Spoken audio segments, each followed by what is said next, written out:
Shabbat Shalom, family. Get some lights up in here.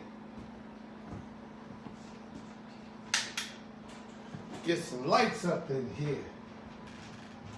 Don't want to do too much without the lights. Y'all gotta be able to see me. You know, Israel is a nation that the things they see has a different effect upon them. So let's see if we can get y'all so that y'all can see. The Creator said, let there be light, and there was light. Okay, this is how we're going to do this. We have some, I know last week I said that I wanted to bring forth the lesson on Isaiah chapter 53. I'm not going to continue that portion as of yet. What I'm going to get into is the book of Job. All right, we're going to discuss the book of Job. And we have some very interesting things that we want to bring about from the book of Job. Very, very interesting things. Very interesting. You know, Job is another one of those books that's filled with mystery. Filled with, it takes a true scholar to be able to understand the things that are written. And it takes someone that is divinely influenced by the Creator to be able to bring forth the unrevealed things in the book of Job. So that's what we're going to get into today. We're going to get into the book of Job. So if you want to go with me, go out, share the room, share where everyone can come in and participate. We're going to get into the book of Job. Over top of there's a USB outlet. May the Most High guide my mind, my spirit, my body, my language, and my speech as I approach unto you, his people. May the Most High be praised. May the Most High be praised forever and forever. All right, here we go. This is what we got to do. Eamon, you can take that and unplug that. This is what we got to do. We got to start early today because in Goshen has services beginning at 1 o'clock. So in order for us to not contradict the 1 o'clock services beginning in Goshen, because sometimes we go live from Goshen. So in order for us to not contradict that, we're going to start our classes a little bit earlier at this particular time, a little bit earlier. So far, we're going to start at 12 o'clock. Now, we're getting ready to get into some serious stuff. And I don't know if you heard the book of Job presented like this. Even from time to time, I need you to check the camera just to make sure everything is going right with it. I don't know if you ever heard the book of Job like you're going to hear it today, like it's going to be presented today. There's a lot of things that Prince teaches that is not common knowledge. Let's say it's not accepted in the wide stream world of understanding the Most High's truth. You know, so you gotta walk with me as I unravel the mysteries behind the book of Job and many other things that are written about here in the scriptures. So we're going to take a little journey. We're going to talk about the book of Job, and we're going to break it down in a way that it reveals a portion of ourselves and bring us a little bit of healing in our own minds and our own actions, thoughts, and deeds. Now, before I begin, I also want to make known to you that a lot of translators, I say this quite often, so this is nothing new, but a lot of translators who translate the book, the Ivrit, the Tanakh, from Hebrew or Greek, I would say Hebrew, but they also translated from Greek, but the original form was in Hebrew. But a lot of the translators who translate the book from Hebrew to English, they translate with their mind state of placing their ideals or their conceptions or their thoughts upon the reader, thereby causing, when we who don't know Hebrew, when we read the English, we take and we gravitate toward their understanding of things, and that's what we believe to be accurate. But I'm here to share with you today that a lot of the translations that we have in the English from the Hebrew are not accurate. By no way, form, shape are they accurate. And we're going to get into a lot of things today that's going to cause you to go back and check and research and see and study the accuracy of the translations from the translators. So they do that a lot. Also, what I want to, a precursor before we begin is this. I want to bring to your mind this. There were many of us who were practicing Christianity in many different forms of Christianity, or Islam in its many different forms, and we left those practices alone physically to worship the Creator when we came into the understanding that we were Hebrew. But when we came into the understanding that we were Hebrew, a lot of the damage was done, and it's very difficult for many of us to leave beyond or behind the idolatry or a lot of the teachings that they taught us in those religions.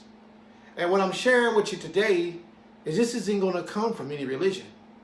But I need you to allow your mind to be expanded, because you're going to hear some things today, not everyone, but for the most part, you're going to hear some things today that you're not used to hearing. It's going to be concepts put on the table that you might have to really struggle within yourself to be able to accept these teachings or these concepts as they're being brought to you. The things that you have learned in these religions have stained your mind. And except you come to the Creator as a child, many of the things that He has for you, you won't be able to receive. Many of the things. So today, we're going to open up in the book of Job, and we're going to talk about some of those things that the Most High has for us that might be a little bit difficult for us to receive. So let's talk about Job first, the story of Job. Job was a man who lived many years ago, and if my memory is correct, it was somewhere around the time of Abraham when Job lived. Job is not classified to be a prophet of the Most High, but yet Job had a special relationship with the Most High, unlike most men. For if you check Job, the end of Job, the last chapter, the Most High actually tells those three men that was Job's friends that if they go to Job and ask of Job to pray for them, that their sins, that He would heal them, that they would be forgiven. That's deep. That's the type of relationship that Job had with the Most High. These are things that we have to really focus on when we delve into the scriptures that the Most High has left on record for us to be able to live by. A lot of people are not going to teach these things. People teach that man don't have the power to heal somebody else or to bless somebody else or to forgive somebody of their sins, but we do. A man standing in his righteousness has that ability, and the Most High confirms it with this book of Job. It says that when all those calamities fell upon Job, all those calamities, his electric got cut off, his water got cut off, his gas got cut off, his house got foreclosed on. When all those calamities fell upon you, because you got to put yourself in the place of Job. It says when all those calamities fell upon him, he never cursed the Creator. He never lost his trust in the Most High. How many problems come in your life that cause you to question whether you walk in the right walk or not? And let's be real, fam. Because we can sit here and perpetrate all day and act like it's never happened to us. But we have to be real. We have to be genuine with the Creator and with ourselves. And we all know that things like this takes place in our lives. It may not be on a regular, but once or twice in the history of you serving the Creator, these things have happened. You wonder, well, if I was serving the Creator right, why is all this taking place on my life? Job was punished for no reason at all. well, let's say for no reason that he did at all. But yet the Most High allowed these calamities to come upon Job in his life. Are you saying you're greater than Job? Or it just might be that the story of Job was left on record just so that you can benefit from seeing what another righteous man has been exposed to just to test his righteousness. Because this is how the Most High does a lot of times. It doesn't mean that you have done evil in the sight of the Creator. It doesn't mean that the Most High is displeased with you. A lot of times it simply means that the Most High is going to make you as an example for others who are going to experience your experience with less trust in the Most High, so that they can utilize and capitalize off of what your experiences were to better their path and their journey and their walk with the Creator. Let me give you an example. How many times have it been that you sitting down, somebody call you up and say, hey, yo, bro, or sis, man, this is happening in my life right now, man. I don't know what to do. And bing, a light come on in your head. I've just experienced that. Or I experienced that 2 years ago, or even 5 years ago. Sis, brother, this is what I had to do. So when you speak to that individual, you're speaking like a champ. You're speaking like a representative of the Almighty. You're speaking with power and authority because you've been through that journey and you made it through and you survived and you still calling on the name of the Most High. You understand what I'm saying? This is why the Most High sometimes take us down these roads that we think are miserable. We think that, if the Creator really loved me, if I was doing right, the Most High wouldn't bring this calamity upon me. Who are you?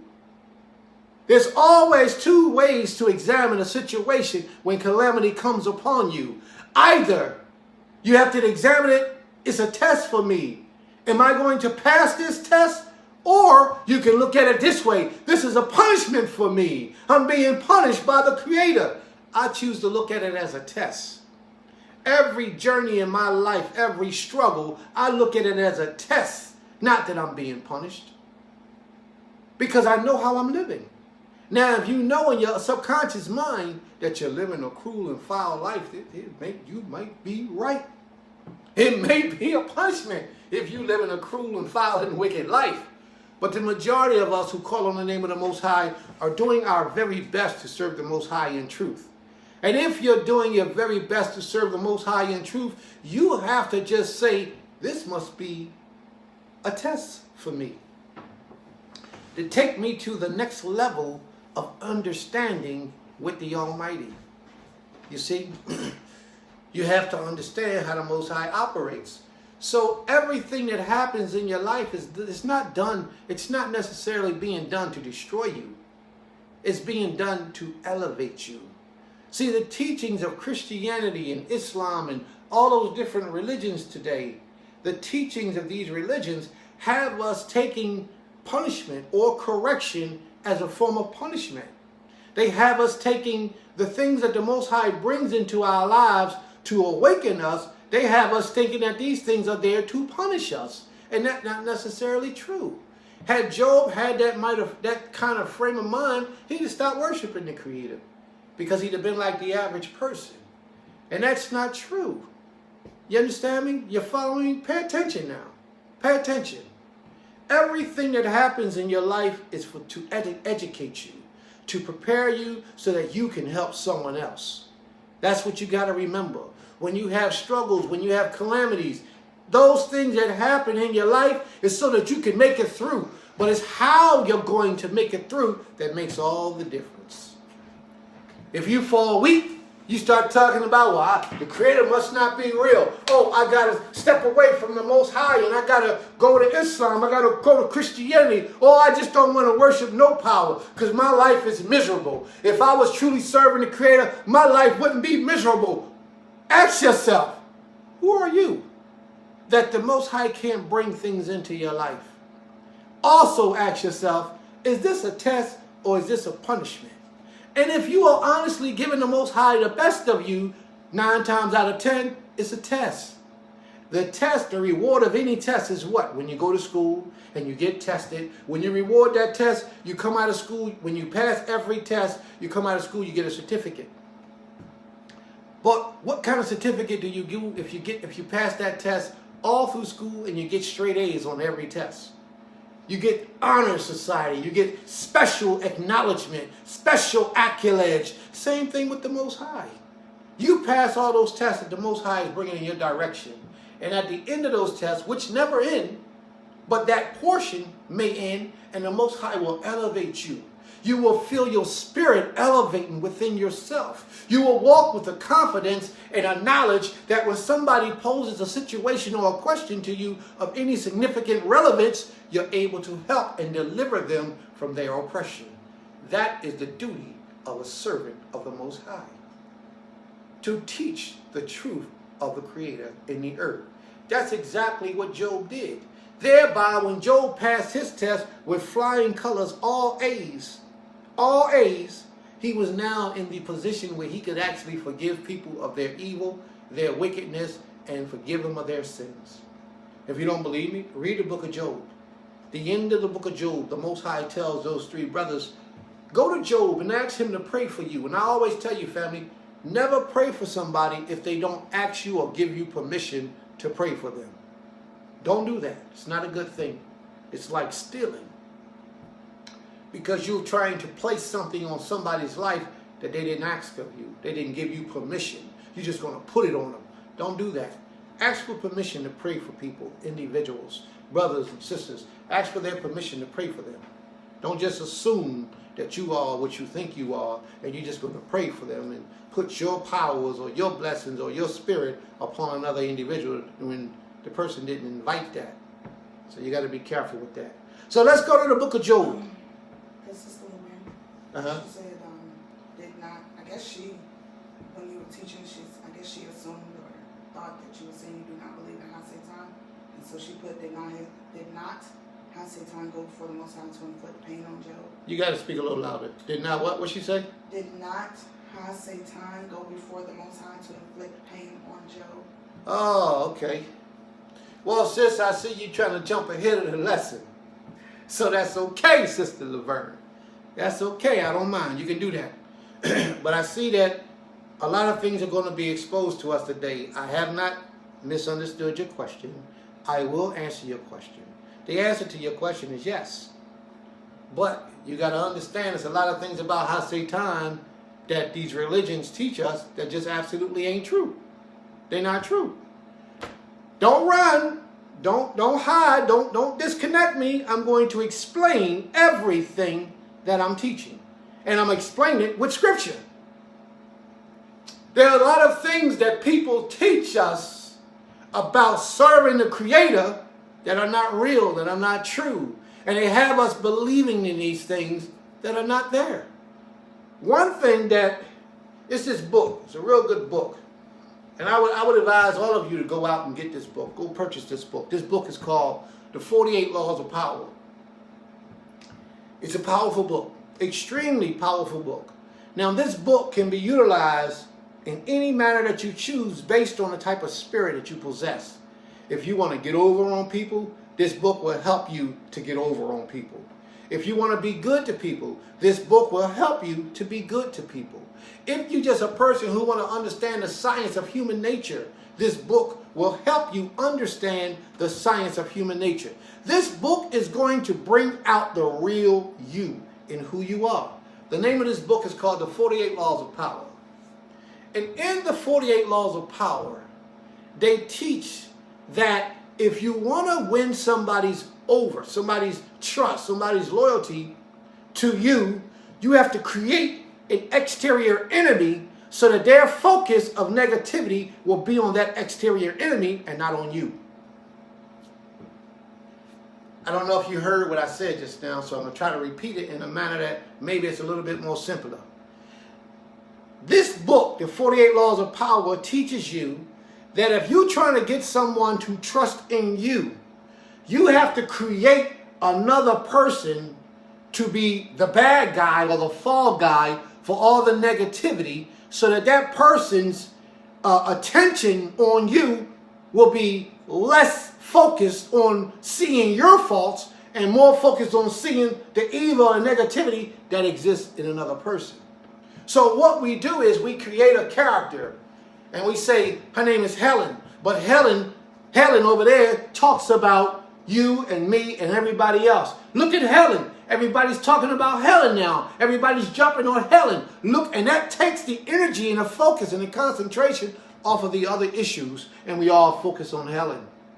And we try to beat down and destroy Helen. Now Helen has become our enemy. When you mention Helen's name, oh, we get shivers, we get chills because we just despise Helen. Over the years, we have been taught to dislike Helen and that Helen is the enemy. And Helen could have been an honest person trying to do good, just revealing a truth to you. But because your mind was captured in a form of slavery, you couldn't see that Helen was really bringing you your salvation. You couldn't see it because you had been taught from your youth to hate Helen. Now, what I'm going to say to you about this is, Ha-Satan is no Helen. Not at all. Let me ask you a short question, short series of questions before we begin our reading.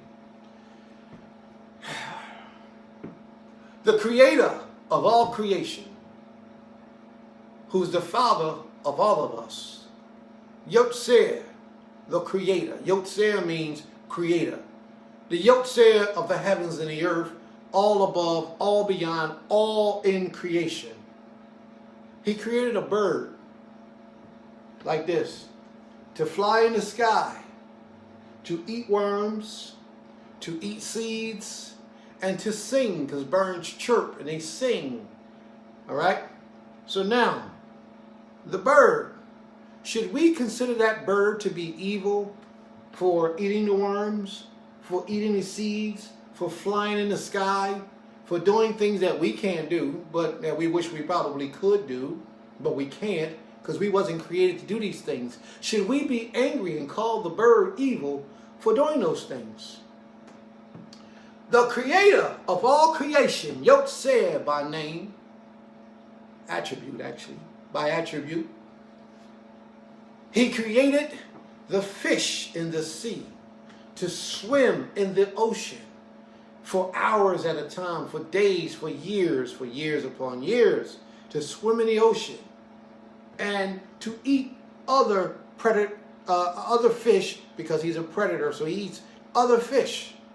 He eats some of the poop off the ground in the ocean. He swims and jumps out of the water, lands back in the water, and continues to swim. Should we consider him to be evil for doing those things that he was made to do? He was created for that purpose, to eat little animals and creatures, sea creatures, and eat the poop. Some of them eat the poop off the bottom of the ocean. Scavengers. That's why we told not to eat them, like shrimp and crabs, because they're bottom feeders. They eat off the poop and stuff off the ground. So should we call them evil because they're doing what they were created to do? What do you think, family? Yes or no? Should we call these things evil? So why do we call Ha-Satan evil when Ha-Satan was created to be an opposer to mankind? Think about it for a minute. When the Most High created Ha-Satan, he created Ha-Satan to oppose man, to be the accuser of man. He created him for, his name means adversary. Satan means adversary. It doesn't mean rats, which means evil one. It doesn't mean that. It means adversary or opposer. He's the accuser of mankind. He is not equal to the Creator. He has no authority that the Most High didn't give him. He can't even come close to the Most High's power. Nowhere, no way, shape, or form. And he's not to be worshipped or revered in any way. But he exists. So what I'm asking is, if he's doing what the Creator made him to do, why are we calling him evil? I think, just my opinion, I think we call him evil because we look at the word adversary. Anything that's against good or against the Creator's will, we look at as evil or as bad. But I think, like listening to what you're saying, we understand that that's his job, right? But some people's job is to do evil. So we just equate it to evilness because that's just the understanding or how it's been interpreted to us. That's the part, how it's been interpreted to you. Mm-hmm. Both Christianity and Islam teaches that the adversary, Ha-Satan, is an evil entity. I was having a conversation with my uncle the other day, who's a Muslim, and he was telling me about the story of Ha-Satan in the Quran. The story of Ha-Satan in the Quran goes something similar to this, and I have to say it the best I can remember the story. It says that the day that the Creator created man, the angels was already created, and that the angels were told to prostrate themselves to man, to humble themselves before the man. And Ha-Satan, all the angels prostrated themselves to the man, Adam, except for Ha-Satan. Ha-Satan wouldn't do it.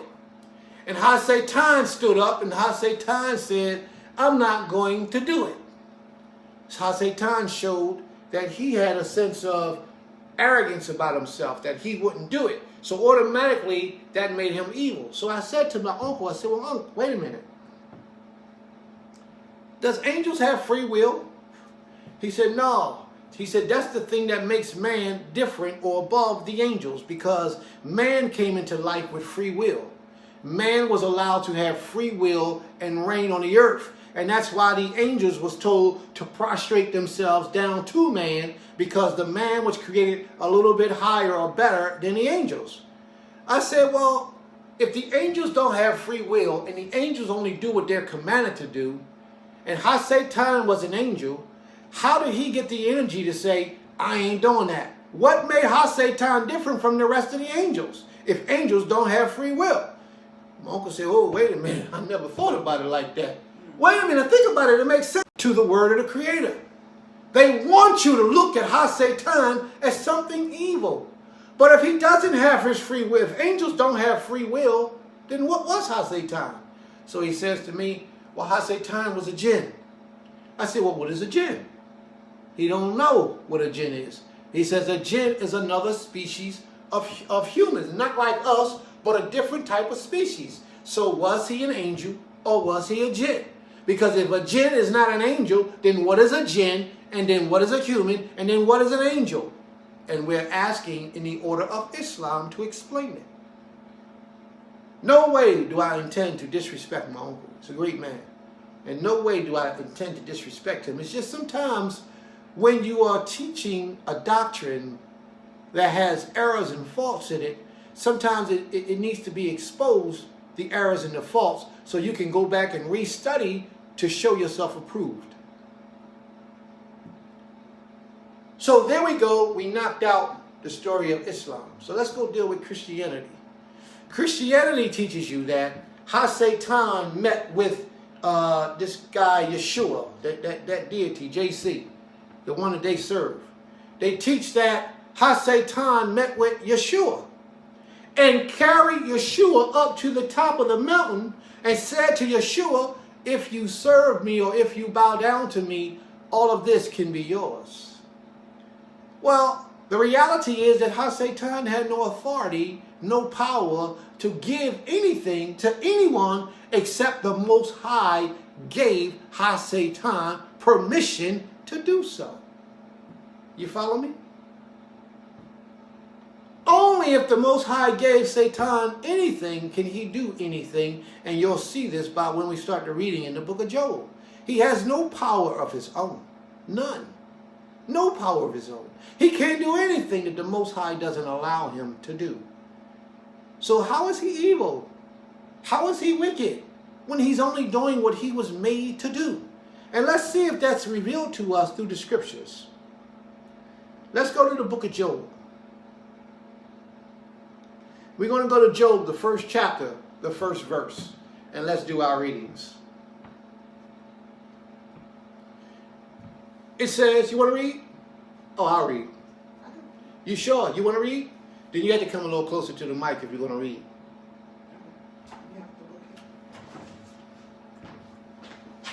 But you're going to be able to read and monitor your keyboard? Job, chapter 1, verse 1. Are y'all with me?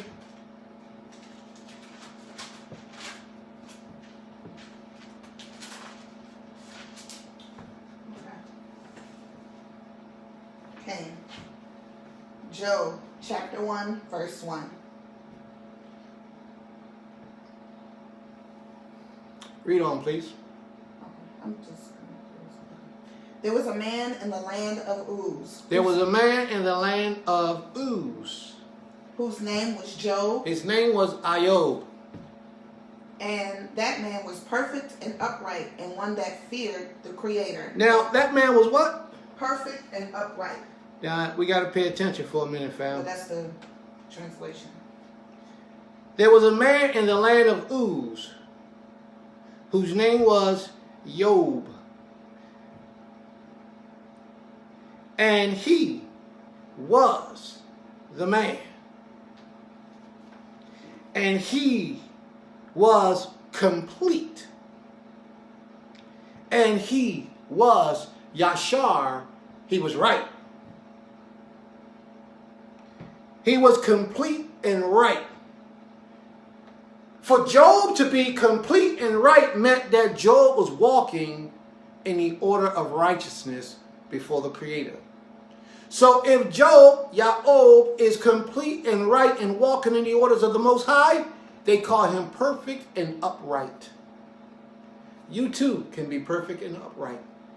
Perfect and upright only means that you are completely walking in the right path of the Almighty. That's exactly what it means. There are a lot of people who you have to understand in this day and time that we live, because everybody else is walking in a different manner, you're walking complete and upright. You're perfect in the sight of the Almighty. Not perfect in every essence of the word, like without error, without fault. It only means perfect in comparison to the average individuals of your lifetime.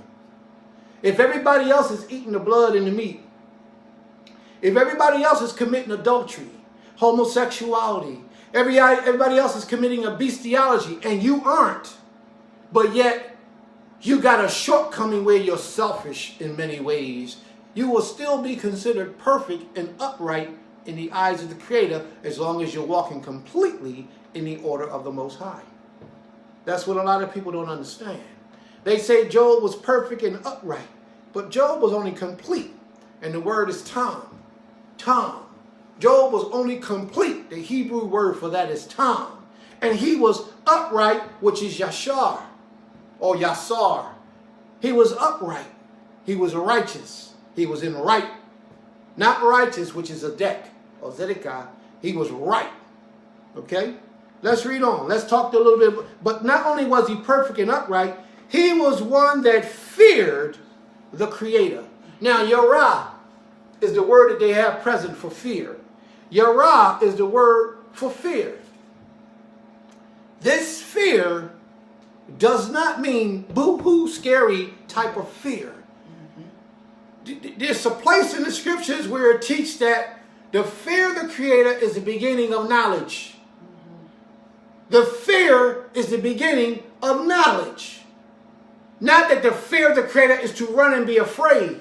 It says the fear of the Most High is the beginning of knowledge. Yadat, adat is knowledge. You understand what I'm trying to say to you? Again, Christianity has taught us to fear the Creator means to be afraid of His power, His authority over your life. But Prince is saying to you today that it's not about being afraid of the Most High that causes one to be in perfect fear of the Most High. It is you to not want to let the Most High down, to not want to disappoint the Creator. That's your expression of fear. It's not about being, oh, the Most High going to get me. Oh, He's going to do what He's going to do. But if you did evil, but as long as you're walking in the righteous ways of the Most High, there is no place for fear. Let me give you a better example. If your child is a good child, is there any need for that child to fear you and be afraid of you and to be who or what you're going to do? No, it's just the essence of that child. He's a good child. And he's going to do righteously all of his life as long as he's a good child. Am I right? Okay. It's not about being afraid or running or scared of the Creator. It's not about that. That's not how you serve this King. You don't want to have, and you don't want to teach others to serve the Most High out of fear. But let's serve the Most High out of appreciation, out of sincerity. That's how we are to serve this King. Read on, please. Okay. He said, and one that feared the Creator and eschewed evil. Now he eschewed evil, which means that he turned aside from evil. I think that's more. The word I believe is more. He turned aside.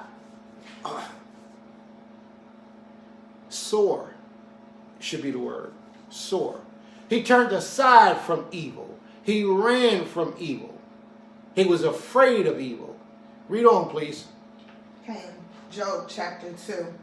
And there were born, chapter 1, verse 2. And there were born unto him 7 sons and 3 daughters. His substance also was 7,000 sheep, and 3,000 camels, and 500 yoke of oxen, and 500 she-asses, and a very great household, so that this man was the greatest of all the men of the east. Now, Job was getting it. Job had wealth, riches, children. Job had everything that he needed. Okay. Why did he need the Creator? He had all the money he needed. He had all the children he needed. For what reason would Job want to serve the Creator? He was the richest of all the men of the East in that time. He had everything he needed. But you know what Job's true strength was? In his servitude to the Most High King. See, Job didn't serve the Creator out of fear. He served the Creator out of appreciation. You understand? A lot of us today, we learn to serve the Creator out of fear. So that's why when temptation comes our way, we go toward the way of the temptation. But if you serve the Creator because you don't want to let him down, when that temptation comes your way, you look the temptation in the eye and you say, I'm a servant of the Most High King. Flee from me. Like Job did. And it's a lot easier for you to pass that test when you look at it that way.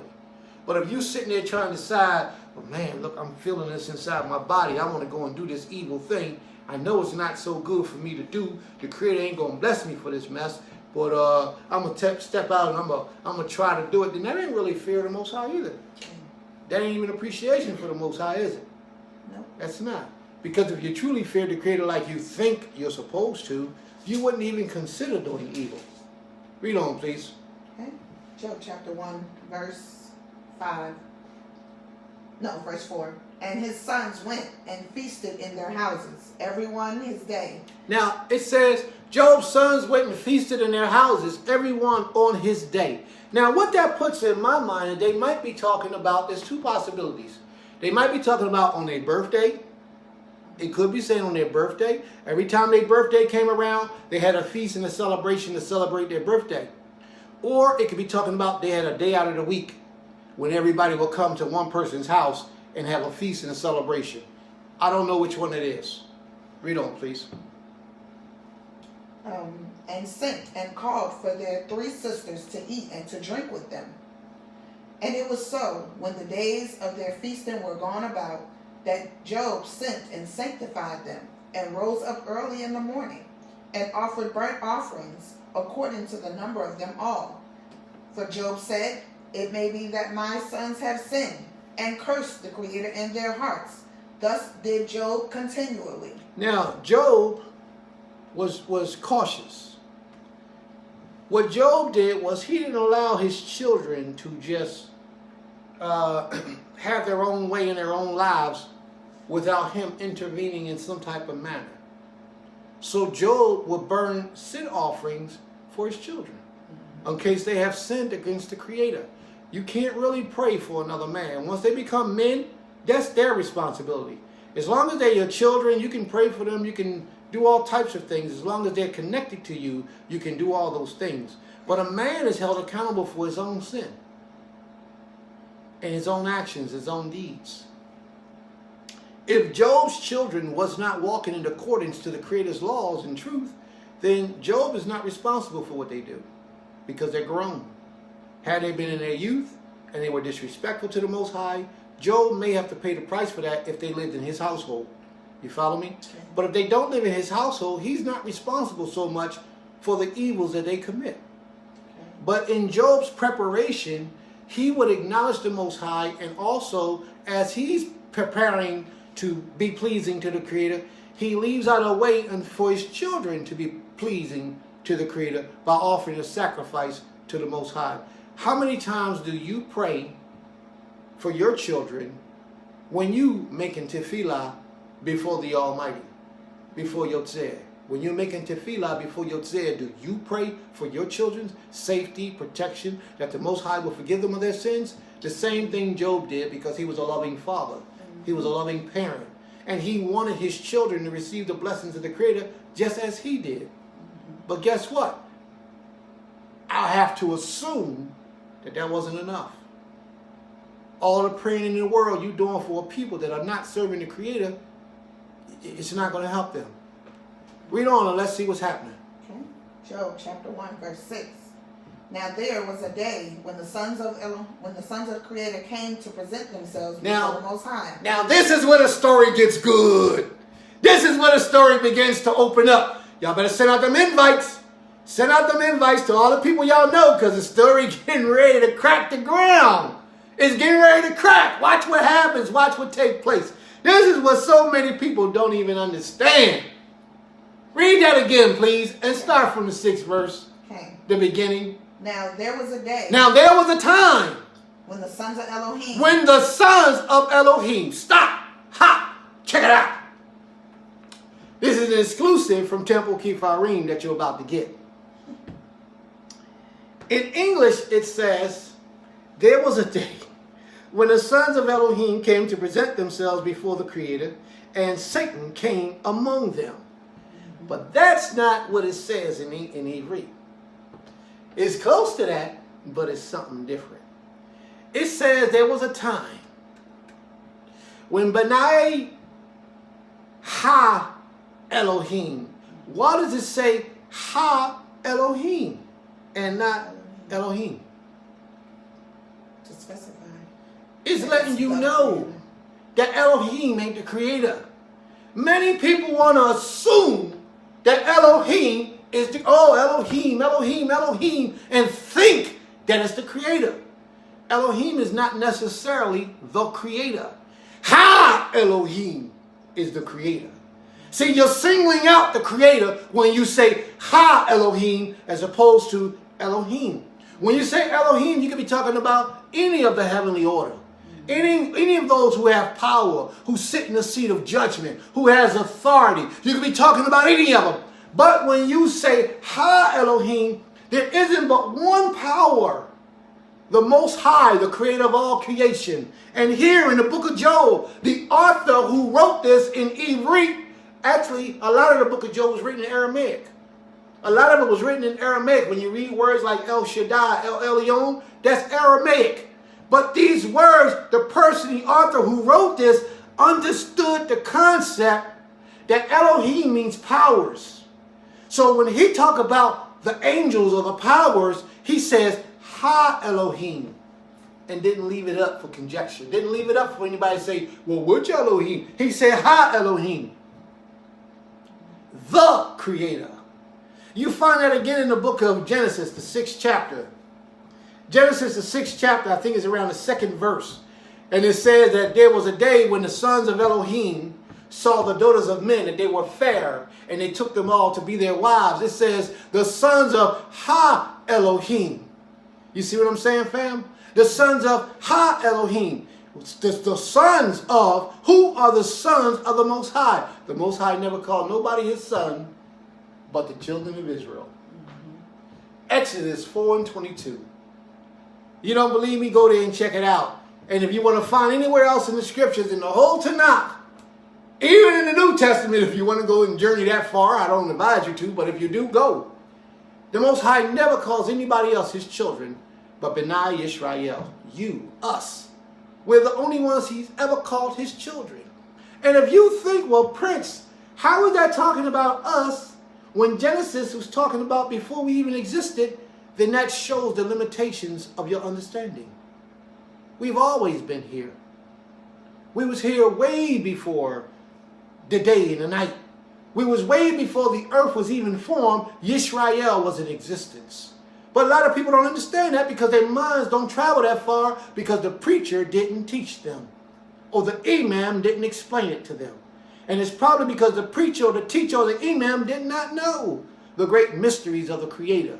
Here it is being spelled out to you right now. The sons of Ha-Elohim. Who did the Most High ever call his sons and his daughters other than the children of Israel? No one. Therefore, there is any other. So when it speaks about Ha-Elohim, B'nai Ha-Elohim, here in the book of Job, it says it. B'nai Ha-Elohim. Likhatiyats Zab. So who's he talking about? It's talking about the children of Israel. And what did we do? Now, it ain't talking about us in our physical form. It's speaking about us in our spiritual essence. You understand me? You have to understand that we are a soul trapped in, we are spirits trapped in this flesh, this physical flesh. That spirit has existed before this creation and will exist after this creation is finished. When we leave this body, our essence is released back to the Most High who gave it. We're not like men, but yet we want to walk around and talk and live and die like men as a part of this curse. And this is true. Don't have to be. This is why Job was able to do some special things. Let's read on. Now there was a day when the sons of Ha-Elohim came and stood. Now this is important because you got to understand this. They came and stood. The word is Yazab. They stood before the Most High. They came and they represented themselves before the Most High. They came into account before the Most High. How often do you stand in the presence of the Most High? And if you go and you make prayer at night and you go before the Most High, do you ask for permission to stand in his presence? Or do you just assume that I'm good enough? Oh, Creator, here I go. Hear my prayers and my pleas, because here I come. I sin. Please forgive me. Who are you? When you make prayer to the Most High, you must ask the Most High for permission to approach him. Don't just assume that you are accepted and accounting pleasing to him. Ask him, Creator, I pray for permission to approach unto your throne or in your presence. Or would you hear my prayers? Ask the Most High for permission. Don't approach him because you just assume that you're in the right place or the right position or the right time and you can just do it. No, don't assume that. You'll be making a grievous mistake. So these individuals had to be summoned to the Most High. And what it says, there came a day when they was presented. They came and they stood before the Most High, which shows that they don't always stand in the Most High's presence. Can you watch that camera, please? Make sure it's still active. That shows that they don't always stand in the Most High's presence if there came a day when they presented themselves unto him. You follow what I'm saying? Okay. So what else is they doing if they're not standing in the Most High's presence? I'm going to tell you what they're doing. The sons of the, here we go, Prince getting ready to give you something. The sons of the Most High are the Elohim. They're a portion of the Elohim. Not Ha-Elohim, but Elohim. Each Elohim is control over different things, granted permission by the Creator over everything in all cycles that take place throughout creation. What do I mean? I'm going to break it down to you in a simple way so that you'll understand a little bit. You won't fully understand, but I'm sure you may. You ever had something called deja vu happen to you? This feels like something familiar. Well, what happens is the day is governed by an Elohim. Each day is governed by an Elohim. He has dominion over the cycles of a day. And that day, when that cycle comes around, it feels familiar because that Elohim is in control of that day once again. Well, Prince, show me that in Tanakh. I'm going to show you that through right here while we're reading. Some portions of that right here while we're reading. And we're just going to read a little bit more on. What I'm trying to share with you is some of the secrets that are hidden, but yet are present in the Tanakh. Each moment of a day, each second of a day, time within itself is governed by an Elohim.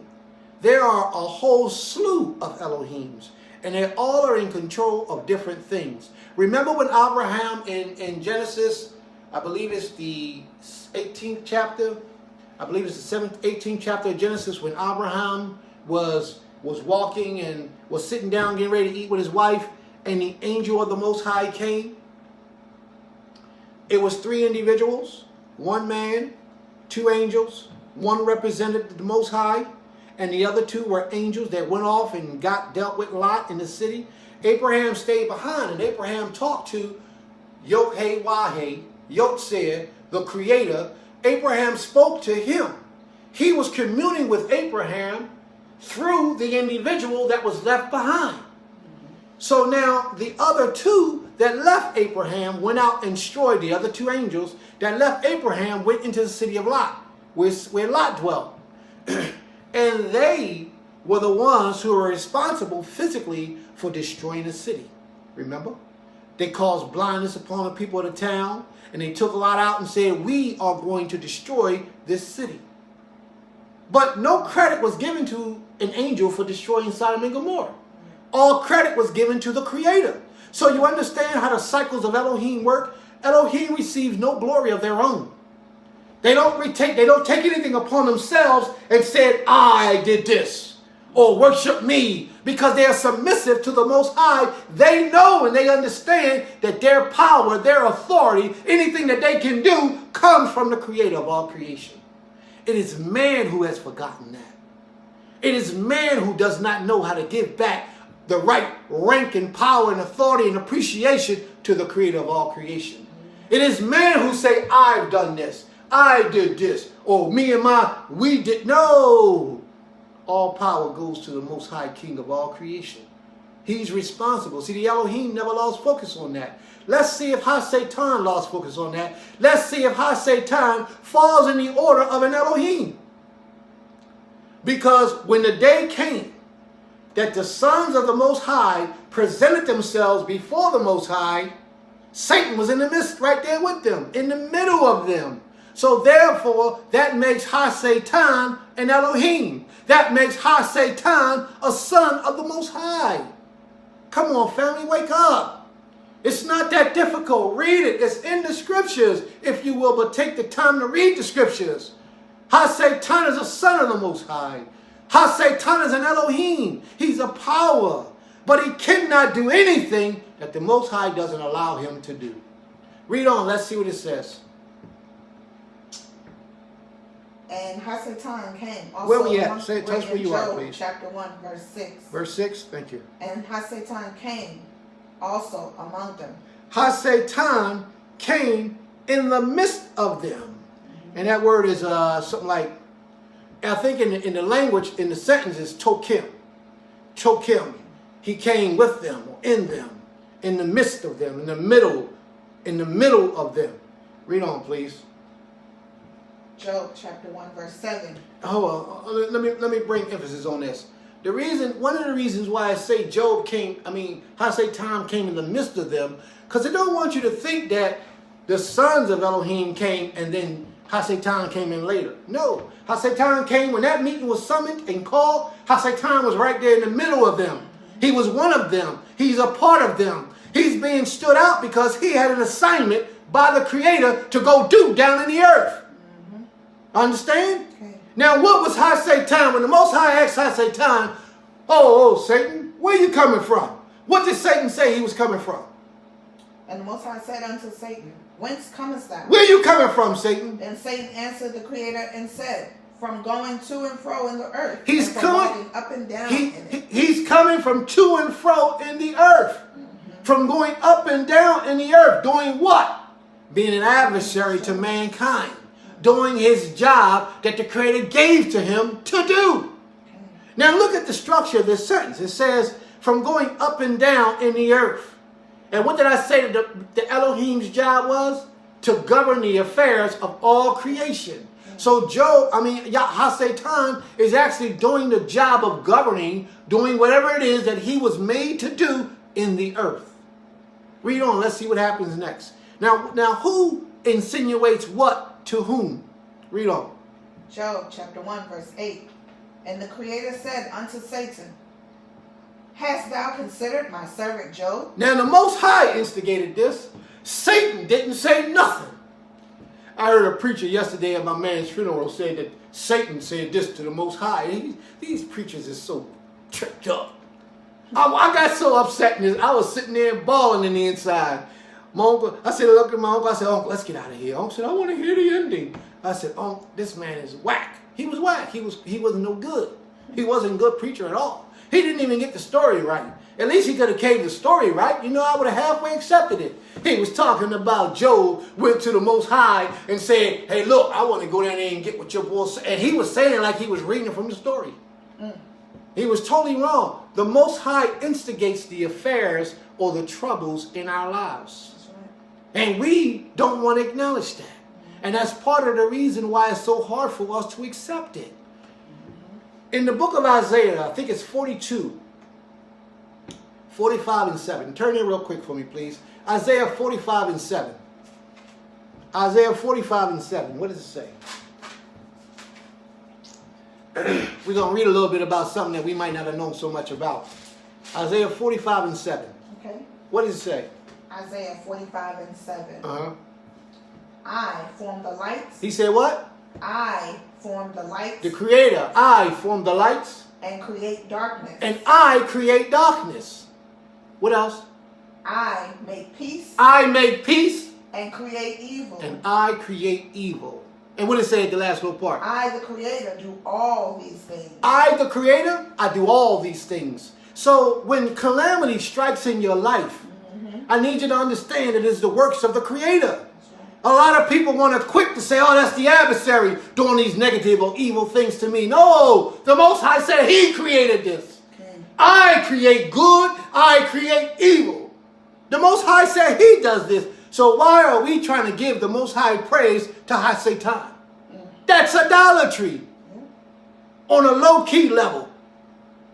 And we call ourselves servants of the Most High. Call your teacher to this class so your teacher can be taught. Because obviously he don't know. Teaching you this foolishness. The Most High said that I do all these things. Satan understood. There was nothing he can do to Job. The Most High already knew that nothing can happen to Job unless I sanction it. Okay. So when he called Satan, he said, hey, Satan, have you considered my servant Job? What did he say? That there is none like him in the earth. There is none like him in all the earth. A perfect and an upright man. A perfect and an upright man. One that feareth the Creator and escheweth evil. One that feareth me and escheweth evil. Now I want to look at that real quick. He says, one that escheweth me. He says, one that turn aside from evil. And Yarah, he serves, or Yarah, they have it translated as fear, but Yarah is not actually necessarily fearful like in death, or you're afraid of a punishment. Yarah means that you don't want to let the Most High down, like you don't want Him to be displeased with you. So you condition yourself to live a certain type of way to be pleasing to the Most High. Okay? Read on, please. Okay. Job chapter 1 verse 9. Then Satan answered the Creator and said, doth Job fear Elohim for naught? Job, Satan. See, this is a conversation taking place between Ha Elohim and A Elohim. You follow me? It's a conversation taking place between the two. But the point I'm trying to make is because here we see where the Elohim has free will. In some books they'll translate this as angels. But it's an Elohim. Satan has free will. What I mean by Satan has free will is that he can talk back and forth to the Creator. He ain't just being dictated to. He can have a conversation with the Most High like he's having here. We see it being spelled out. You know how powerful and how glorious you got to be to stand in the presence of the Most High and have a conversation that the Most High, when you speak to Him, He speak back, and you speak back, and He speak back. It don't happen like that too often in this realm of existence. So Satan had to have been something special in his creation. You follow me? Okay. He wasn't as a normal man. You understand? He had to hold a certain position, rank, and title in the heavenly order. You read that New Testament, they say Satan was kicked out of heaven and 2/3 of the angels went down there with him. Where's that at in the book of Job? It doesn't exist. Because it's not true. But yet they teach you these things. They teach you these falsities. And you run with them. And you think that Satan is some evil being. Satan can't do nothing that the Most High don't allow him to do. Nothing. You don't have to fear Satan. You don't have to serve Satan. You don't have to worship Satan. You worship the creator of all creation. Yotzeh by attribute. And him alone do you serve. Read on, please. Start back where you left off and read through it, please. Job chapter 1, verse 9. Then Hasatan answered the Creator and said, doth Job fear Elohim for naught? Why does Job fear Elohim?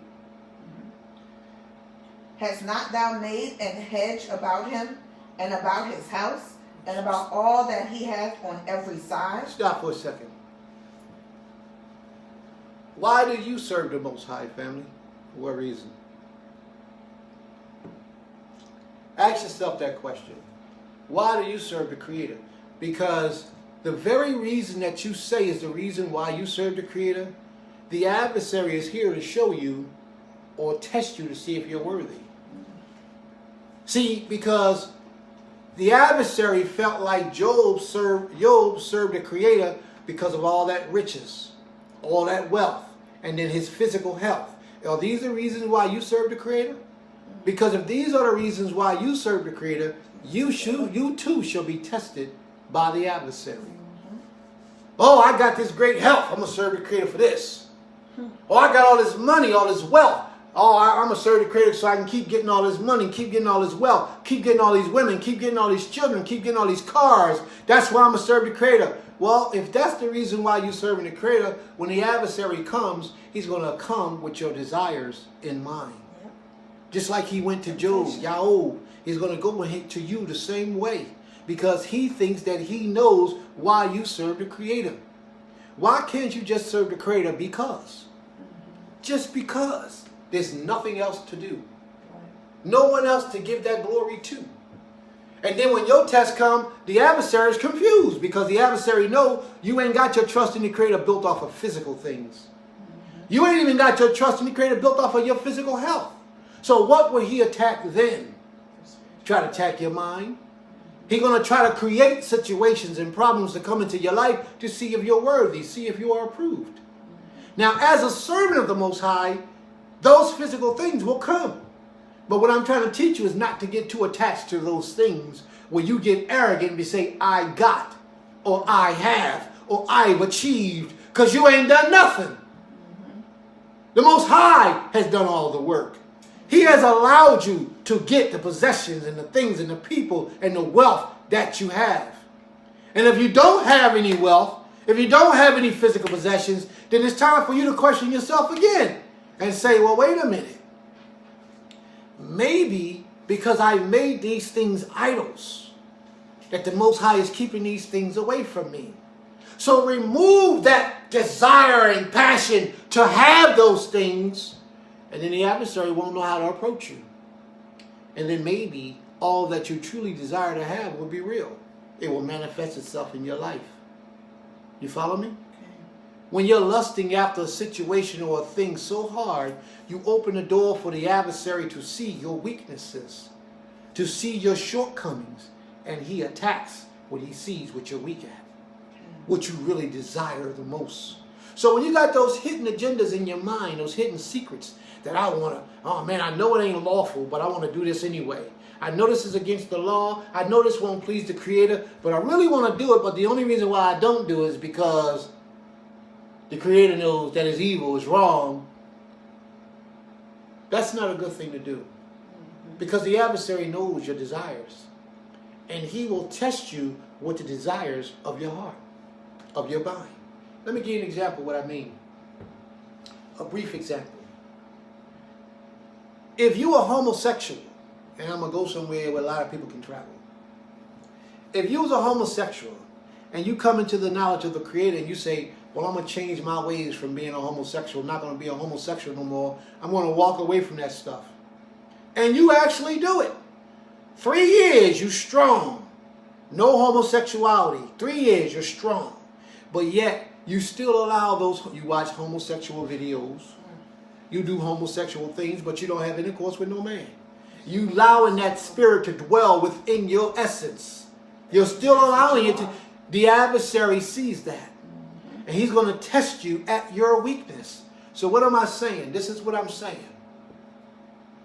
I got a brother that's very dear to me. Very dear to me. His problem was sex and women. But not just getting in relationships, building a relationship, building a marriage, and sex and women, and finding one or two or three nashim and being comfortable with that. No, his thing was at night he wanted to creep out in the car, pick up something off the street, go do something with that individual, drop her off, leave her alone, give her a couple hours, and be done with her. That was his thing. There came a day when he met a woman that he felt that this woman was the truth. She was the bomb. So he left all those street creepers, those night crawlers, those cockroaches. He left all them alone. And he gravitated to that one woman. And they dwelt together for some time, 2 or 3 years. They dwelt together for some time.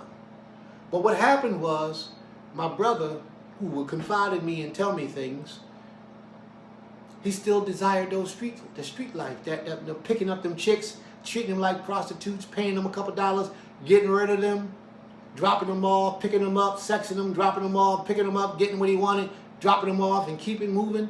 He still desired that secret life. So instead of having these conversations with his wife, or totally getting these things out of his system and leaving them alone, he allowed his thoughts to still be real and prevalent in his actions. Now you can apply this any way you want in your life with your shortcomings. This is why the reason why I'm teaching this. Because we all have shortcomings that we leave in our spirit that Satan, the adversary, can come in and utilize and play off of to show us that we still got a lot more work to do. Okay. Instead of him alleviating these things from his spirit, the adversary recognizes his weakness. So he's driving down the street one day, there goes shorty over there, there goes shorty over there. For a long time he was able to ignore that. Now that he allows it to dwell in his subconscious mind, he has more of a problem resisting it. So first he pick up one, he starts talking to her, but he don't do anything. Drops her off and keep it moving. It felt so good, but he wanted to take it further. And then he picks up another one. He starts talking to her. Now the conversation is about, what can you do for me? He still don't do anything. He meets her. He said, you know what? Man, you look good too. And they get to talking that old fresh talk in the car. He drops her off. He doesn't do anything. He got a little bit further with the second one than he got with the first one. Then the third one came in the car. He started talking to the third one. Now the third one ready to take her clothes off. And my brother said, well, wait a minute. Stop. Put your clothes back on. Get out my car. At that moment, he realized that he was being tempted. He realized that he was allowing his energy to be felt, and the adversary was taking notice of what his desires, his secret passions were, and the adversary was testing him. Just so be it, the Most High had him in a position because he truly desired to walk right before the Creator. That when that adversarial force came, the adversarial force was exposed because my brother had the truth teachings of Prince to rely on, that he could say, well, you know what? He kept hearing my name. This is what he said. He said he kept hearing my name, my words in his head, telling him about this time and how these things would happen. He said, you know what? That last time when that girl, she's ready to take off her clothes and we was ready to get busy, Prince, I kept hearing your voice in my head. It wasn't my voice. It was the voice of the Most High. Giving it to him in a way that he could recognize and associate with, that caused him to do righteously. And he let that chick out of his car, and then he went back, and he's been built up ever since. That's what this is about. That's why Prince take the time to teach these lessons, to educate our people, to fortify your mind, so that when the adversary comes into you and say, hey, listen, you know that evil that you wanted to do? Come on, let's do it. That you know that you can't do it. No matter how close you got to fallen victim, before it could take place, you just have to, oh, wait a minute. I can't do that. And you backed away. That's what this is all about. Read on. Let's see where we at with Yahoo. Okay. Job chapter 1, verse 10. Hast not thou made an hedge about him and about his house? Didn't you protect him from all these things, and you protect everything that he has? Every day before I leave my home, I pray for the Most High for protection of all of my possessions and me and all of our lives, that he will protect us, keep us safe and strong, and keep us obedient to his truth forever. It's always, every day, if I come in my house from just shoveling the sidewalk, and then I got to get my hands warm, and I go back out to finish shoveling the sidewalk, I recite that prayer in my mind before I leave out of my house. Always. These are things that we should condition ourselves to do so that we can draw a closer relationship with the Most High, so that we can constantly have the Most High in our inward parts. So Hasatan knew that the Most High protected, had a shield of protection around and in Job, and his family and all that he had. And that's why his children got to prosper. But watch what happens. The problem was that Hasatan thought that those were the reasons why Job served the Creator. See, that was Hasatan being duped and tricked and not having full understanding, because he thought that men only worship the Creator for physical benefit, and it's not so. Read on, please. Thou hast blessed the work of his hands, and his substance is increased in the land. But put forth thine hand now, and touch all that he hath, and he will curse thee to thy face. He said, put forth thy hand now. Wait a minute. Did Satan say to the Most High curse Job? Or did Satan say, I'm going to go get him? Pay attention to the scriptures, family. Satan said to the Most High, if you put forth your hand, then I can go and get him. Read it again. What did he say? He said, put forth thine hand now, and touch all that he hath, and he will curse thee to thy face. See, Job, Hasatan said to the Most High, because he knew that if the Most High got that shield of protection around you, nothing or no one can come against you. Ain't nothing wrong with serving the Creator for those reasons, because nothing and no one can hurt you or harm you. That's a good thing. But don't let that be your passion. Don't let that be the only reason why you walk in this truth. Read on, please. And the Creator said unto Hasatan, behold, all that he hath is in thy power. What did the Most High just do? The Most High said to Hasatan, go ahead and go get him. If the Most High had not given permission, Hasatan can do nothing to you. Nothing. So when the adversary tries to do something to you, don't even have a conversation with him. Satan, be still. Forget all that garbage. Go to the Most High and say, glory be to the Most High King of all creation. And leave it at that. Because he has decided that it's time for you to be tested. A lot of people don't understand that. But that's how this thing works. How Satan, the adversary, can't do nothing of his own, except the Most High allows it to be done. Read on, please. And the Most High said unto Hasatan, behold, all that he hath is in thy power. Only upon himself put not forth thine hand. He said, all the physical possessions that Job has is in thy power. So if the Most High said that at that time, where was it at prior to that? It was out of Satan's power, which meant that Satan couldn't touch it. Okay. All his children, their lives, their possessions, all his wealth, Hasatan couldn't touch none of that. You're going to read a little bit later on where it says that Job was just sitting in the field. He was just sitting down in the middle of the field. What does that mean? It means that everything that he had was destroyed. But something going to take place that I need you to bring emphasis on. It was his wife. Job's wife saw all the suffering that Job did. All the pain that he was going through. And she wasn't a good wife. You know what she said? She said, curse the Creator and die. Bring an end to all this pain and all this suffering. So that shows you that Job wasn't a man that was led by his wife. He was in control of his home and his own destiny, because Job was a man of men. A lot of men today, their women rule them. That's not a good thing. Anytime your woman is stronger than you in this truth, that's a problem. If your woman got a better relationship with the Creator than you do, that's a problem. There are a lot of men who don't know how to be men. The first principle of being a man is your relationship has to be great with the Creator. Now, I'm not faulting Job's wife for what she did. I consider that to be an evil act, but I'm not bringing emphasis on her because all women are not like her. You understand? But the point is that if you, my brothers, are walking with an evil woman who has decided consciously that she ain't serving the Creator, very few things to the Most High are going to give you access to. Because she's a part of you. And anything that is a part of you to that level has to be walking with you. And if she's not walking with you, she's not for you. A lot of men today don't have enough heart or enough courage to say, well, baby, listen, baby girl, I got to let you go. It's not that I don't love you. It's not that I don't want you. It's not that I don't need you. But you're not good for me. You're not what's best for me. A lot of men got to learn this. And we got to start letting them go. If they're not going to worship the Creator, then they're no good for us. Now, flip and reverse the coin. Same thing with you, sisters. If you walking in this life and you got a man in this life that's not about the Most High's business, then he's not the one for you.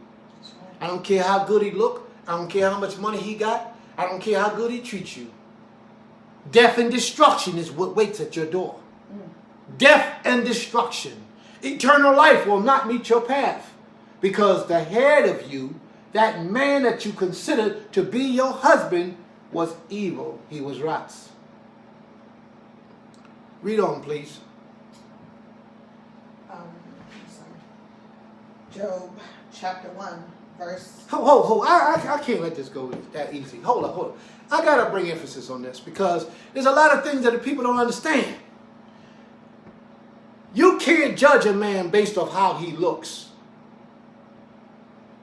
And a lot of us are still stuck in that zone where, oh, I don't like the way he look. He ain't tall enough. He ain't light enough. He ain't got a full beard.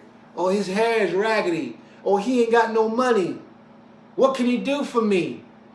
If this man is in proper alignment with the Most High, he can do wondrous things for you. And you have no idea of what he can do for you. Because you're still living for this world. You're still living for this physical. Or you're looking for that physical attraction. This man can bring you eternal life and salvation on a level that no money can buy. No physical beauty can pay for. But you don't have the understanding yet to understand that. So if a brother hits you up, because I know one of my brothers I'm looking at right now who desires to have another wife. And this brother, from what he says to me, and I happen to believe it, he's living that life of righteousness. But yet the women that he approached are too busy looking for the physical features in this man to determine if he is what they need in their lives. Sisters, what you got to begin to look at is the lifestyle of that individual. Is this brother really walking after the Most High to the best of his ability that you can see? If so, and if he calls you, you better grab that quick and talk to him, court him for a period of time, and check it out and see if he's about what he say he's about. And if it be proven that he's about what he say he's about, you better take hold of that man and be the best you can possibly be and allow the Most High to flourish in your lives. Let me tell you, the Most High, I know I'm going a little bit off sidetrack, but I got to show you the power of walking with this King and the ways that he brings about things that you never even thought you needed. Or you can win, you can conquer, you can challenge. I'm going to share a little bit of my personal business with you. And I don't like to do that often. 2004. 2002, I had some people who put in one of these properties that somebody owns. Somebody slipped and fell and they got hurt. And these people sued them for $300,000. And they included me in the judgment.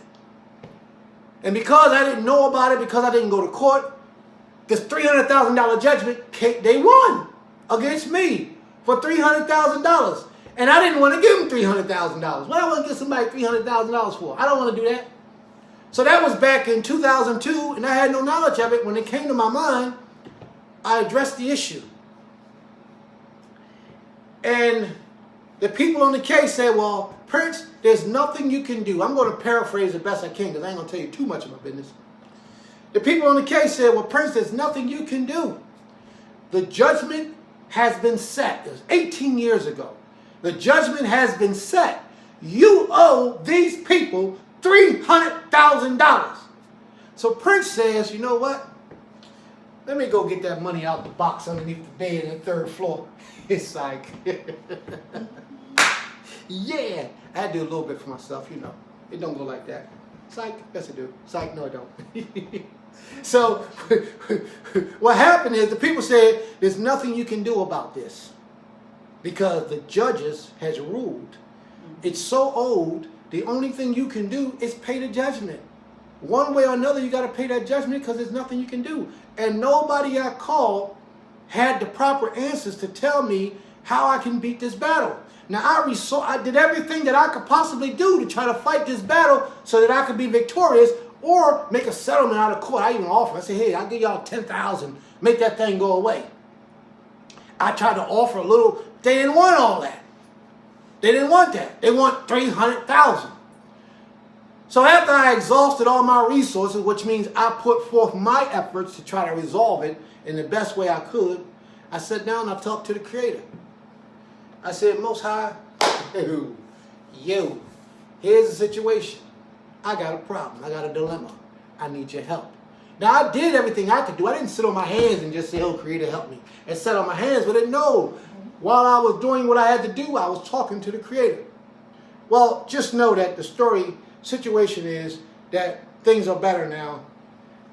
The people ain't bothering me for that $300,000 no more. It ain't. It's supposed to be in the way. It's supposed to be behind me now. It's supposed to be done. Gone. It's over. So I'll leave it alone. I won't tell you too much in my personal. But I will tell you that the way that it happened, it was nothing but the Creator. Miraculously, the Most High just made it disappear. He just made it go away. It was gone. And I give all glory to the Creator for His blessing and His protection. Because without Him, I'll still be sitting here trying to figure out how I'm going to handle this. Because don't nobody want to give nobody no $300,000. I want to give you, man, what? No. People work hard for their money. And don't nobody just want to give up all no thing. Here, man, take it. No. It don't go that way. At least not in my world, it don't go that way. But I just let you know, and I brought this story up to show you how having a good man in your life, the Most High fights your battles for you. But your man got to be on one accord with the Almighty. Don't look at the man for how he looks and think, oh, this man is sexy. I like him. He look good. No, that's the wrong reason to choose a mate. And brothers, don't look at a girl because she look good, she got a big booty and nice titties. No, that's the wrong reason to choose a wife. No. Look at her desires and passions to walk right before the Almighty. Look at her desires and passions to please the Creator. And how good will she be for you as a wife? Look at her purpose. And find purpose for her in your life before you just say, well, man, you know what? I like the way she look. I'm going to do what I got to do to make her. Oh, it might not go that way. Everything that you think you want is not always best for you. You understand me? But a lot of people haven't learned that lesson. How does she fit in my life? What purpose does she serve in my life? You got to understand the individual's makeup to determine whether you would associate that person with your own. Read on, please. Let's get back to the story of Job. Prince always veering off somewhere, but even when I veer off, it's for a reason. It's done purposely to teach you some things and share with you different forms and exchanges of information. Read on. Okay, read on. Okay. Job chapter 1, verse 13. And there was a day when his sons and his daughters were eating and drinking wine in their eldest brother's house. Now everybody came together. Now remember, Satan just got permission to do what he wanted to do to the physical things of Job. Okay. Read on. And there came a messenger unto Job and said, the oxen were plowing and the asses feeding beside them. And the Sabians fell upon them and took them away. Yea, they have slain the servants with the edge of the sword, and I only am escaped alone to tell thee. While he was yet speaking, there came also another and said, the fire of the Creator is fallen from heaven. Now, the fire, the Aish,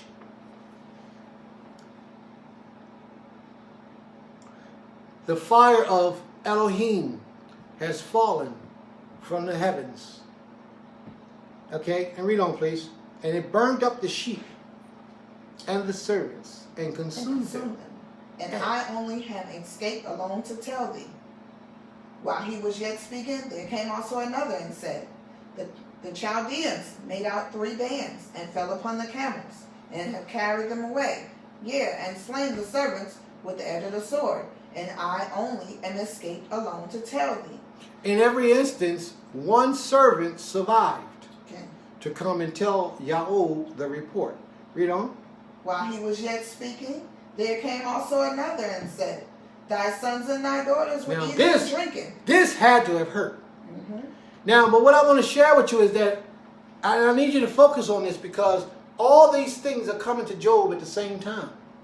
You know, normally we have problems in our lives, and one problem will happen, Right. and we solve it or we deal with it, and then another problem come up, we solve it, we deal with it. Another problem, even if we don't solve it, we're dealing with it. Okay. But this situation, everything came back to back to back to back.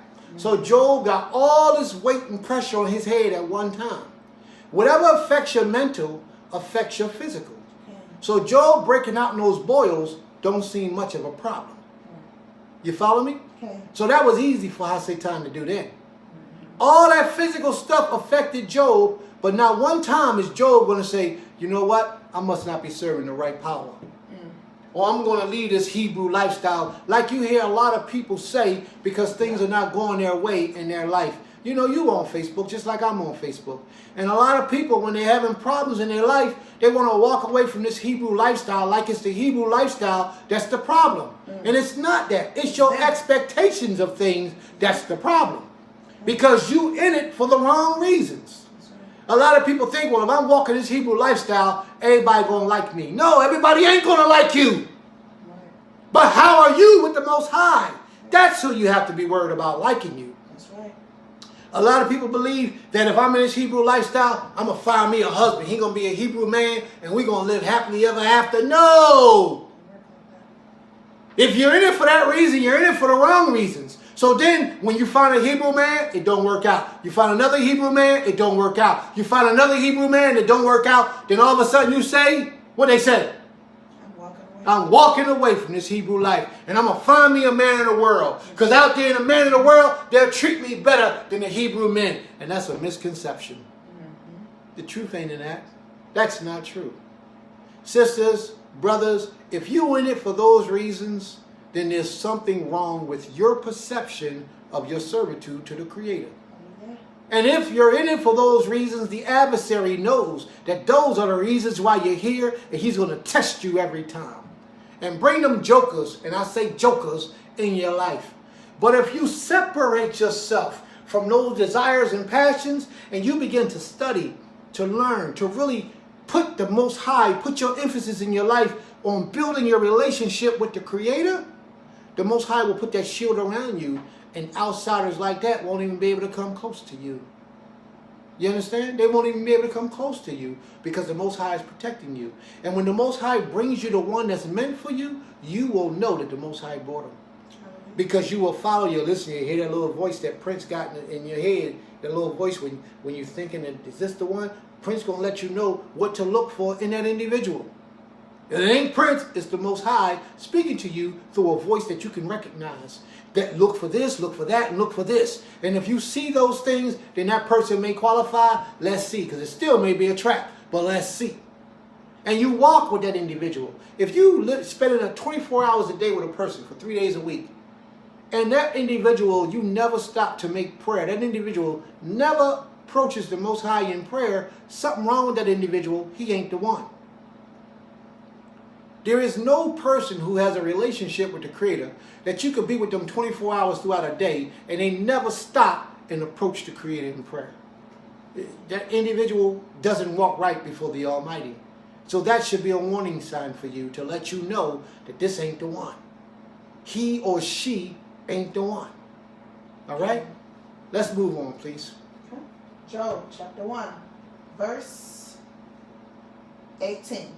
While he was yet speaking, there came also another and said, Thy sons and thy daughters were eating and drinking wine in their eldest brother's house. And behold, there came a great wind from the wilderness, and smote the four corners of the house. And it fell upon the young men, and they are dead. And I only am escaped alone to tell thee. Then Job arose and rent his mantle and shaved his head and fell down upon the ground and worshipped. That hurt Job. It hurt him to his soul when he could take anything else. It wasn't too much, But when his children died, it hurt him to his soul. And when our people are mourning, we shave our heads. And he fell to the ground. Remember I told you about that connection with the earth? The pathway to the Most High? The earth? He fell to the earth. And what did he do?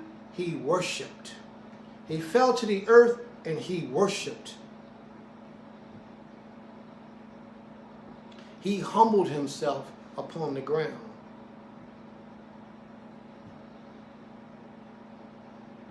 Okay. Read on, please.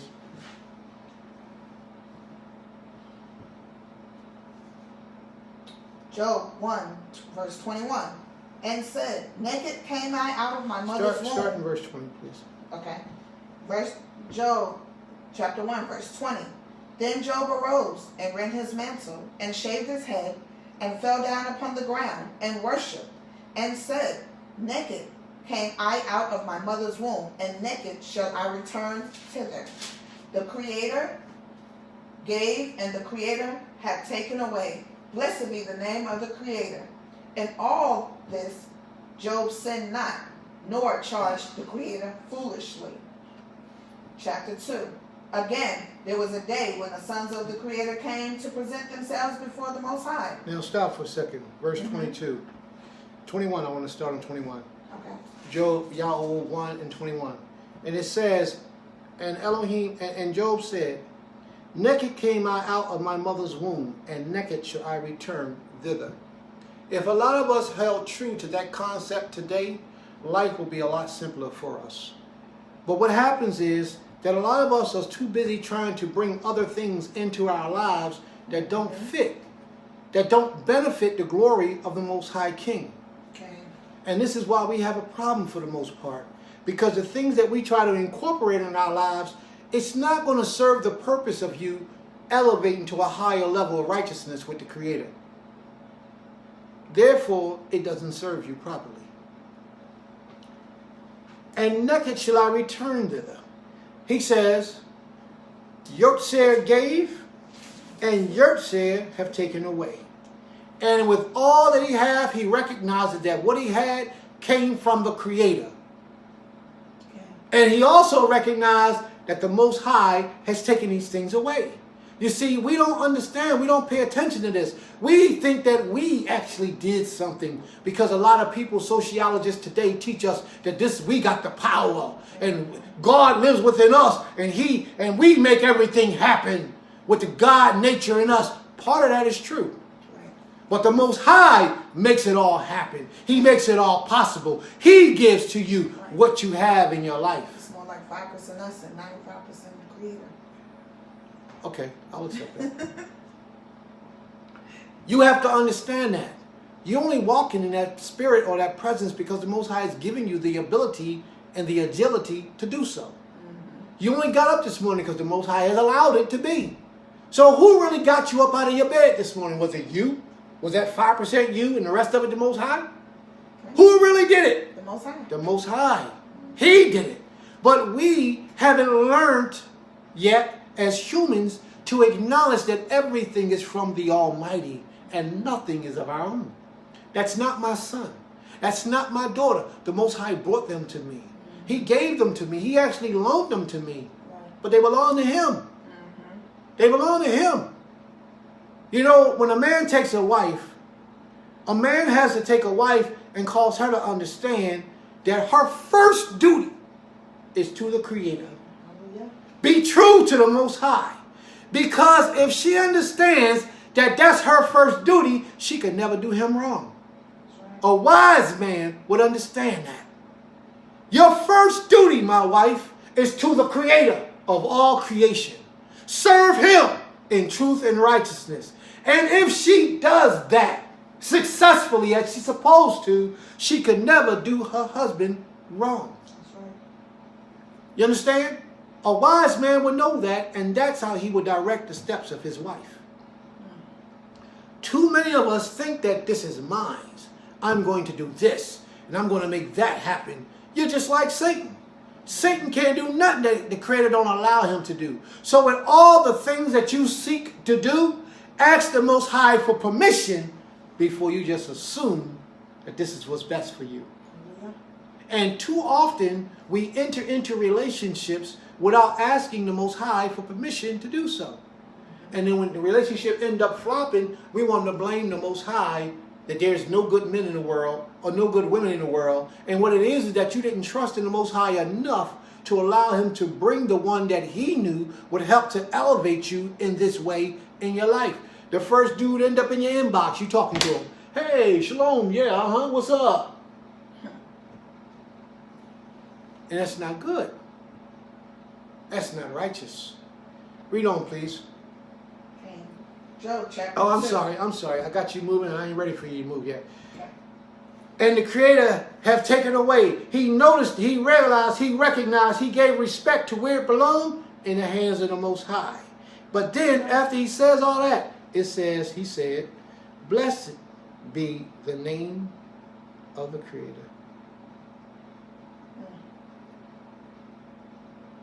He said, blessed be the name of the Creator. You know, I got a problem with this. And let me tell you what my problem is. A lot of people say, and I know it's written in the scriptures in many different places in the English, but in the Hebrew, if you translate it properly, it says something else. It says, bless the Lord, O my soul.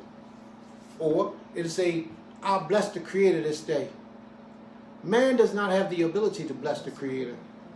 But we talk and we say it and we commonly use something like we have the ability to bless the Creator. You got a lot of Hebrew teachers that will teach, bless the Creator. They'll say it, bless the Most High, or bless the Creator, or whatever name they call upon the Most High. Prince is sharing with you today that that is a fallacy, that's an error. That's something that we cannot do. We don't have the ability to put something upon the Most High in that magnitude in the form of a blessing. And if you stop and think about it, really think about it. If you had the ability to bless the Most High, what would you bless him with? Right. Because he had everything. He owns control. Everything is his. So what would you bless him with? Think about it. We don't have the ability to bless the Most High, but yet people teach us. All right. Sister said, praise no bless. Praise not bless. There you go. That's right. Go ahead, sister. All right. So now we're going to stop here. Job, the first chapter, the first verse. I think that we've gotten out enough understanding to the family that the family would know what this is all about. Is Goshen live? Yes. Oh, I don't know. Can you It check for doesn't me, look like please? it. It don't? Okay. Well, we're going to stop here, family. And we're going to see what the next week's lesson is going to be about. Creator willing, next week's lesson will be about Isaiah 53, part 2. And we're going to pick up on the first verse where we left off on the third verse, and pick off in the third verse and probably do a couple verses and bring you some more information and understanding of Isaiah the 53rd chapter, who they were, who that individual was that it was speaking about in Isaiah 53. Remember, family, when you left the church, you have to leave the church deity with the church. And a lot of Israel today, we leave the church, we come into the proper understanding of the Most High, but yet we don't want to leave that deity alone. We have to leave the Christian deity alone when we come into the full understanding of who we are as servants of the Most High. Okay? It's a little hard. It's not that easy. You're going to struggle. You're going to fight with yourself. In many instances, it's going to be a challenge, because the adversary knows that that's really what you want to do. You want to give your spirit over to him, but you can't. Because when you come into the knowledge, if the Most High blesses you enough to be drawn to lessons like this, of Torah and Tanakh teachings, of the oneness of the Creator of all creation, if he blesses you enough to be drawn to it, it's because he has a use for you. He doesn't want you to perish with the rest of the people out in the earth. But you have to open up your spirit to him to be able to receive him. And you still in the new book, the New Testament, learning things of the New Testament and teaching those things, that means that's where you want to be. And that's okay. I'm not going to argue with you. I'm not going to fight with you. You probably won't hear me say it too much often again. Because I know that we as humans in this life, trapped in this body, we as Israel, trapped in this flesh, the Most High gave us the opportunity to live. I choose life. So I choose to serve the Most High and the Most High alone. May the Most High be pleased. May the Most High bring blessings of peace and joy and happiness and love into your life. And may He fulfill all your desires in righteousness toward Him on this day. Until the Most High be praised forever and forever. Toda Rabbah.